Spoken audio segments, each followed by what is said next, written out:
જીવનમાં સતગુરુ રાખજો સાથ.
જીવનમાં સદગુરુ સાથ રાખજો.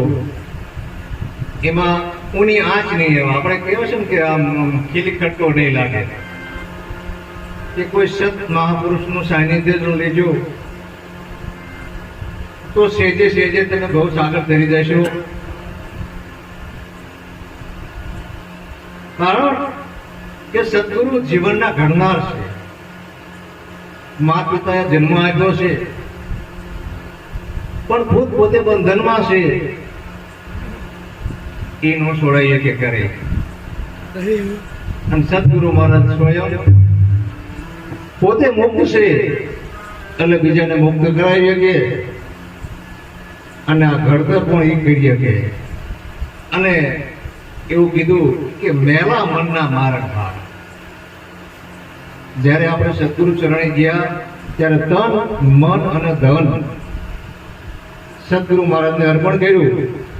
પણ એ મન જેવું હતું એ મલિન હતું, એ મેલો હતો, એ સળવાળું, કપટવાળું, દગાવાળું, ન કરવાના વિચાર કરો, નકારાત્મક વિચાર કરતું એવું મન આપણે સદગુરુ મહારાજને અર્પણ કર્યું અને આપણને ફરી એકદમ ઓદળું અને ચોખ્ખું નિર્મળ કરીને આપ્યું. અને સદગુરુ મનના મારણ, નેલા મનના મારણ હાર ઉતારે ભ્રમણા કેરો.